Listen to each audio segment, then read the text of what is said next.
This is going to be a brief introductory video regarding the events of 9/11 on 2001 and how it really relates to COVID-19 through snail transformation.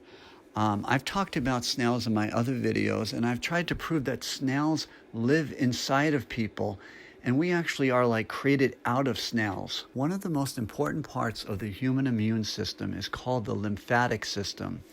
What I find so interesting about the lymphatic system is actually the word lymphatic. It's very closely related to a word called limpet, and limpets are snails that I believe live inside of the human body. What I'm showing now is a resin cast of a human femur bone. And when you look very closely on the condyles of the femur bone, you're going to see that you have snails that live in the bones of the femur. And interesting enough, we have something called the Federal Emergency Management Agency, which is FEMA. So FEMA is actually about the femur because that's where the snails are. What I'm showing now is an image from Wikipedia. This is actually a human cadaver's kneecap. And if you look very closely at the kneecap, you're going to see spiritual images coming out of the kneecap. And a kneecap is called a patella. And if you go to dictionary.com, you look up patella, you're going to see patella means kneecap, but it also means limpet snail. So there's another area where the snails live is on your knees. If you're trying to find proof that the Bible is 100% accurate, one area of study you may want to take on is looking at the human knee. If you're able to get resin casts of the knee bones and take a magnifying glass to those casts, you're going to see actual Bible stories come to life in the human knee. As I mentioned in a previous video, if you take the image that's on Wikipedia of the patella, which is your kneecap, and you blow up that image, and you compare that to old celestial star maps of the heavens, you're going to see that there's like a map of the universe on your knee joint. And one of the most astounding things, right in the center of this kneecap, you're going to see a Bible figure really come to life. You're just going to have to blow up the image yourself and see for yourself the amazing, incredible story that's actually on your knee. Okay, before I start talking about the 9/11 events, I want to show some maps of the Middle East. If you go to Google and you type in aerial view of the Middle East, you're going to get some incredible images of the Middle East. And right in the center of those images, in the Red Sea, you're going to see the remains of a giant snail that used to live in the Red Sea. And one of the arms of the snail, or the antennas of the snail, it goes right to Egypt, and the other arm or antenna goes right to Israel. And if you start comparing that to Bible passages about God's arms in the Bible, you're going to see an incredible connection. And we're going to read one of those Bible passages right now. Okay, let's go to Deuteronomy chapter 26, verse 8 in the King James Bible. And it says, "And the Lord brought us forth out of Egypt with a mighty hand and with an outstretched arm, and with great terribleness and with signs and with wonders." In this segment, we're going to be talking about the events of the 9/11, 2001 in New York City. And if you're a researcher out there, and if you have a lot of questions about what went on in that day, one of the areas you should be studying is giant snails. As I showed in a previous slide, if you look at the Middle East, you're going to see right in the center where the Bible took place, the remains of a giant snail living there. And the same as I believe in New York City. I mean, New York City, where I'm originally from, is known as the five boroughs. And if you look up borough, B-U-R-R-O-W, it's almost an exact spelling of burrow. And burrow is a hole in the ground excavated by an animal as a refuge or habitation. So the idea that Manhattan itself is composed of a giant snail is very plausible. I'm sure almost everyone knows that the World Trade Center stood in Lower Manhattan. But what's very interesting is when you're researching the World Trade Center, the actual towers stood on new land that was constructed of refuse from Lower Manhattan. So whenever you look up the land that the tower stood on, it either says it was landfill or refuse or garbage from Lower Manhattan. But refuse is an interesting word they use because refuse means outcast. I guess what I'm proposing is that the land itself that the tower stood on was a giant snail. And the snail that I'm talking about is called a limpet. And when you look up limpet and pictures of limpets, which we'll look at right now, you're going to see that it looks like a very benevolent creature, obviously much smaller than a giant land mass. But the word limpet actually means lamb rock. And we'll look that up right now on edomonline.com. I think it's very important to grasp this word limpet, the importance of it. In other words, limpet means the lamb rock, but lamb is a sheep, and sheep have everything to do with everything. In other words, when you're looking up weather, the actual weather system of the earth, you're going to see weather, the old spelling, W-E-T-H-E-R, means male sheep, especially a castrated one. So our weather system is very much about weather, and sheep are very much about these giant snails known as limpets. This idea that everything is really about sheep is very important to understand, because I'm saying that snails, these snails, live inside of sheep. They create sheep, and they live inside of us, and they possibly are a way of creating us as well. And you could see these snails inside the human body, especially on the knees, as I mentioned earlier. So it's important to understand that pretty much everything, including all religions, are about this these sheep or these snails. Very briefly, you look up a connection between you, E-W-E, you are sheep, and humans, or human, and the idea of religion's all about sheep, which are about the snails. And you'll look at words like Jews with E-W-S, Jews, or Christianity, which is the worship of the Lamb of God.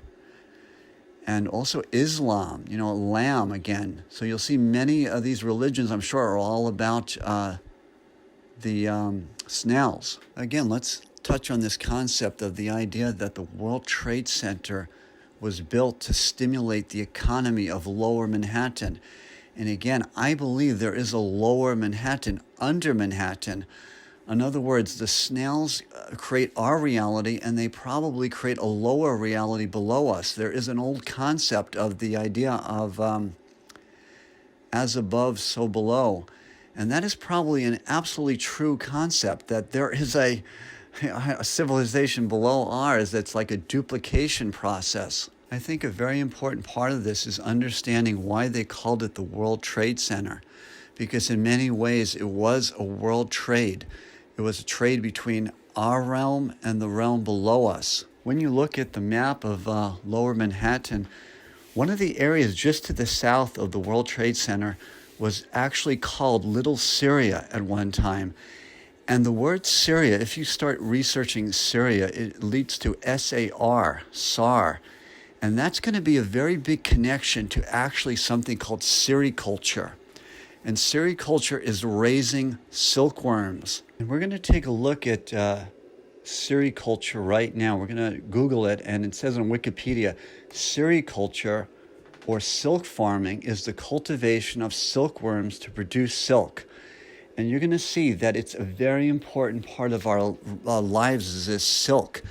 And silk, another word for silk is seti. And seti it means hairs or bristles. And that's also a very important part of this lower realms, is this silk. What I want to do now is see if I could draw a connection between silkworms and limpet snails.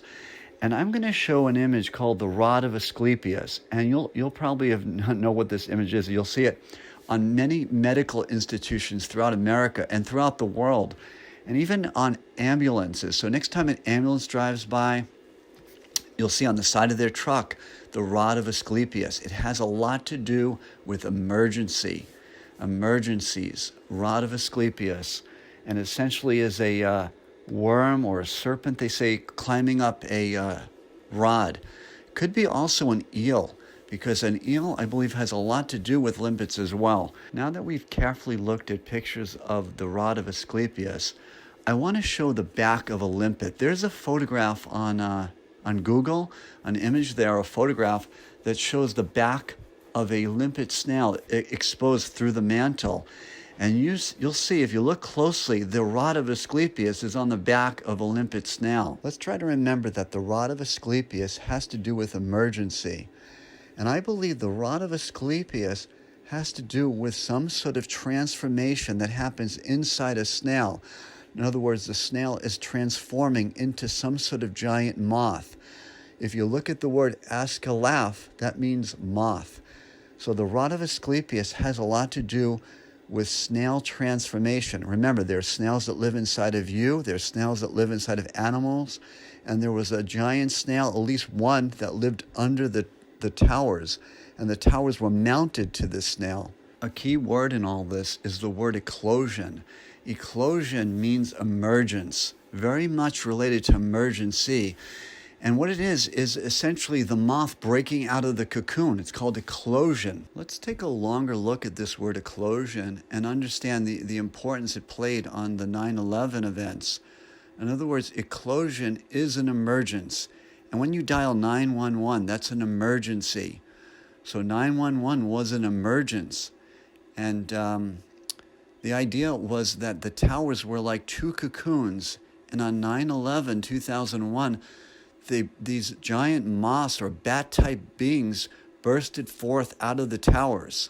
I want to take a moment and talk about how the Twin Towers were constructed. And it says, when you read about this, it says that the towers were anchored to the bedrock 60 to 80 feet below the surface. In other words, the towers itself were anchored down to a rock. And the rock, as I mentioned earlier, is the lamb rock, which is a snail. So they were anchored to the snail. I also want to show a few pictures of what's called the bathtub. Now, the bathtub was what the engineers had to construct to hold back the Hudson River from possibly flooding the towers. But also the concept of a bathtub is very interesting to understanding there was a snail that lived under the towers. And they talk about how they had to put a steel cage in the slurry wall to reinforce the wall.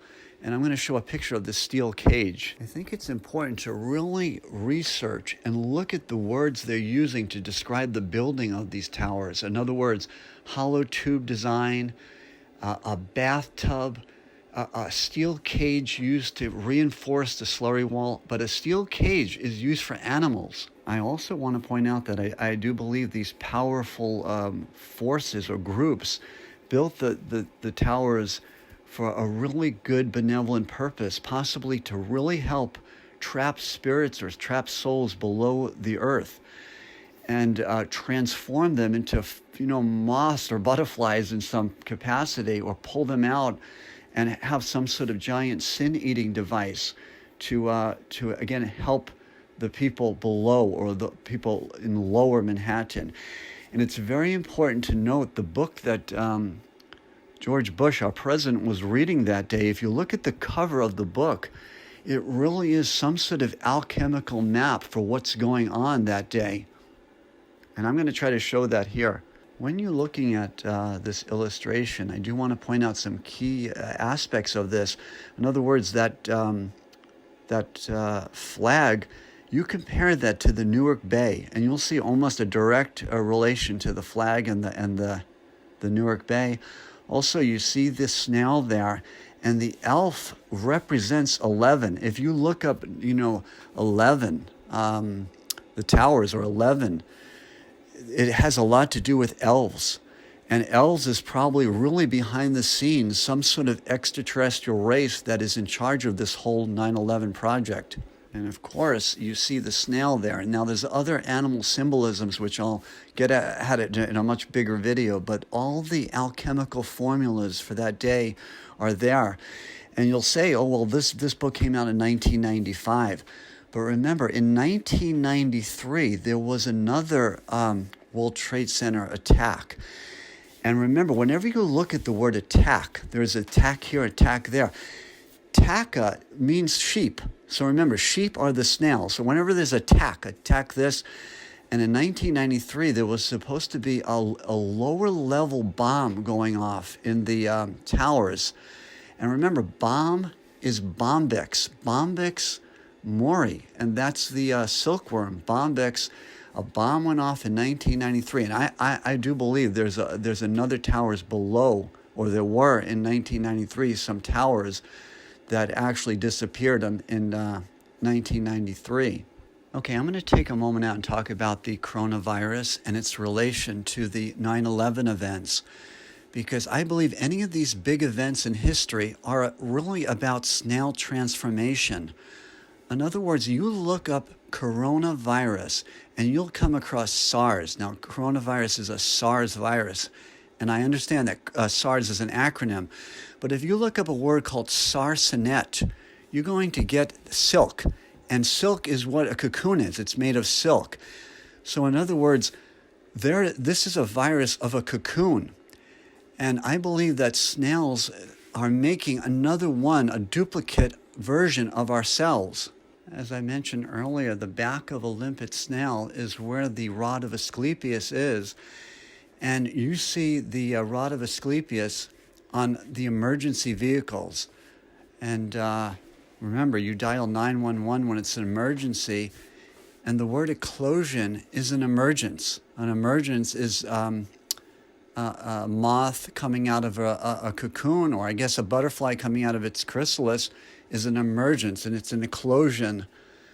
So that's exactly what I believe is happening. There's a new one of us possibly being born out of the back of a limpet snail. And remember, when I say limpet snail, I'm talking about there's a direct relation to lambs, because you look up a word called coronia, which is almost exactly like corona, and coronia means sheep. What's also very important is the human embryo. The human embryo, one of the layers of the human embryo is called the amnion, and that actually it means, it's from amnos, which is lamb. So you're born out of a lamb, in a way. So I think it's interesting. Also, when you're looking at the embryo, it has a layer called the chorion. And when the coronavirus first came out, I guess the CDC put out some illustration of or a cartoon picture of a corona ball. And if you compare the corona ball to the chorion, or the embryo of a human, you're going to see a direct relation, because that's exactly what's going on here. There's a new birthing process out of a snail. I want to briefly talk about the way that lamb snails are probably making duplicate versions of people, and that is through typhus. Now, typhus is a plague or a pestilence, and if you Google typhus, it says typhus, an infectious disease caused by Rickettsia, characterized by a purple rash, headaches, fever, and usually delirium, and historically a cause of high mortality during wars and famines. There are several forms transmitted by vectors such as lice, ticks, mites, and rat fleas. So you might say, what is typhus so important? You look up, it's very relatable to a word called tup, or tupping. And tupping has a lot to do with sheep copulation. And I'm talking about sheep that live inside of people. In other words, these sheep are communicating through typhus, through some sort of plague. And that's what the masters that run our reality are probably trying to do. They're trying to give us some sort of plague, because it's a duplication process. In other words, there are snails somewhere that are making a duplicate version inside, in the back of a snail. They're making a duplicate in a cocoon. And they do this through the weather, through typhus. And you'll see so many words in our English language are linked to typhus. Again, when you look up words that are related to typhus, it has to do with making a copy of one. Typos, T-Y-P-O-S, means mold or dye. Type or typist, a typist is a compositor, okay? Typist. And screenplays, like movies in Hollywood, are about a plague. You look at a play and look up the word play, and you're going to see that it has a direct relation to plague. In other words, there are players. That's what actors are called. They're called players or plaguers. I do believe that one of the most important reasons we might be here on this planet is to make a duplicate version of ourselves. I mean, if you look for more clues about this coronavirus, you look at the sun. It has a layer called the corona. But below the corona, there's a layer called the plage, P-L-A-G-E. And that's a bright region in the chromosphere. If you read about it, it says a bright region in the chromosphere of the sun. But that's an old spelling of plague. So you see, when you start seeing that Hollywood and motion pictures are somehow designed to give you typhus, to give us coronavirus, it's very interesting because they are probably doing secretly a noble deed in a way of trying to bring about a duplication version of ourselves. Even bacteria, you look up bacteria, and it's called eubacteria, which has to do with sheep as well. I'm going to wrap up this video by just going over a couple of key parts about the 9/11 events. So in 1993, a bomb went off in the basement or the lower level of the towers. And it was a 1,500-pound urea bomb. Now, urea has a lot to do with urine, but I'm not going to get involved in all that right now. I'm just going to talk about the fact that in 1993, a bomb went off in the basement.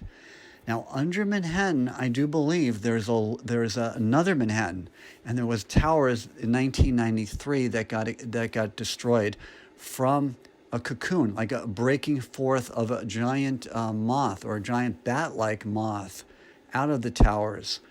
So in 1993, you start seeing this play out in movies. Like in the end of 1993, I'm going to show some pictures of movies about this. So in movies, you'll start seeing these towers being destroyed. And also, this is an image from a refrigerator, a 1995 sitcom. I'm going to show this. Very important image here. And you'll see multiple clues about what's going to happen in 2001 because it already happened in 1993. In other words, the duplication process is going to take place in 2001 in the towers above. There's going to be a birthing out in that day in 9/11. So you'll see the birthing out happening there as well. And you also want to mention that right around in the early 60s, when the idea for the towers of the World Trade Center to be built on the western portion of Manhattan, you had a movie come out in the theaters, was called Mothra. Now, Mothra is a giant cover story for this whole production of the towers. If you watch it, the movie is about a giant caterpillar that climbs up the Tokyo towers, spins a cocoon, and then emerges as a giant moth. During the time of the 2001 attacks, you have movies being made in Hollywood called Lord of the Rings. And this is a series of movies that involves a race of beings called the elves. And I do believe the elves, there's an elf class that's probably responsible for this whole transformation that's going on in our reality. So also in 2002, a movie comes out called The Mothman Prophecies. Very interesting. At this point in the video, you might be sitting at home and saying, well, I was watching television that day and I saw planes crashing into buildings and then a pancake collapse occurring and the buildings just turned to rubble. I didn't see any giant moth or anything like that. Well, there are some really good researchers out there who put out videos explaining that this was just some computer-generated images that we were watching that day on television. It was a movie already pre-made. And of course, that would make sense because these events happened in 1993. And so in 1993, these moth-like beings emerged out of the towers or broke free from the towers, which were like cocoons. It gave the powers that run our reality plenty of years to add computer-generated images such as planes to hide this incredible story here. And that's exactly what they did. I mean, the real story might be very strange and scary to the masses. So I guess that's what they did on 2001. They already had the footage, and that's what was pumped into the living rooms of America that day.